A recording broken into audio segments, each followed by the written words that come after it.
સુરેન્દ્રનગર મહાનગરપાલિકા ચૂંટણીમાં ભાજપના 13 વોર્ડના કુલ 52 ઉમેદવારોએ વાજતે ગાજતે ઉમેદવારી પત્ર ભરી જીતનો વિશ્વાસ વ્યક્ત કર્યો। ઉમેદવારી નોંધાવવાના છેલ્લા દિવસે તમામ ઉમેદવારો વઢવાણ સ્થિત નાયબ મુખ્ય દંડક અને ધારાસભ્ય જગદીશ મકવાણાના કાર્યાલય કર્તવ્ય ખાતે સૌજન્ય મુલાકાતે પહોંચ્યા હતા, જ્યાં તેમણે મોં મીઠું કરાવી શુભેચ્છા પાઠવી હતી। ઉમેદવારો ઢોલ નગારાના તાલે માતાજીના આશીર્વાદ સાથે ઉત્સાહભેર ઉમેદવારી નોંધાવવા પહોંચ્યા હતા। આ પ્રસંગે શિસ્તબદ્ધ રીતે ચૂંટણી પ્રક્રિયામાં ભાગ લેવા માટે વિકાસના મુદ્દાઓ સાથે જનતામાં જવા અપીલ કરવામાં આવી હતી। ઉમેદવારોએ વિકાસના એજન્ડા સાથે પ્રચંડ બહુમતીથી જીતવાનો વિશ્વાસ વ્યક્ત કર્યો હતો, જેને કારણે સમગ્ર જિલ્લામાં રાજકીય માહોલ ગરમાયો છે।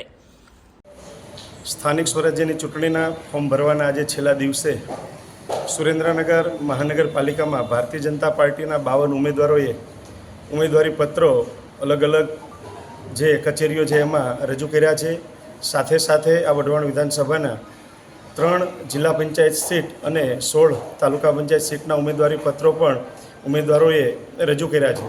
આજે જોરાવનગર સ્થિત મારું જે કર્તવ્યમ કાર્યાલય છે, કાર્યાલયે તમામ ઉમેદવારો ઉપસ્થિત રહી અને મેં અને મારી સમગ્ર ટીમે તમામ ઉમેદવારોને મીઠા મોઢા કરાવી અને શુભેચ્છાઓ પાઠવી અને ઉમેદવારી પત્ર રજૂ કરવા માટે રવાના કરેલ। સાથે સાથે આ સુરેન્દ્રનગર એ વિકસતું સિટી છે। મહાનગરપાલિકા બન્યા પછી આ સુરેન્દ્રનગરનો વિકાસ ખૂબ જ ઝડપથી થઈ રહ્યો છે, એટલે લોકોમાં પણ ખુશીનો માહોલ છે કે આ વખતે ભારતીય જનતા પાર્ટીના તમામ ઉમેદવારોને સારી એવી લીડથી વિજેતા બનાવવા છે।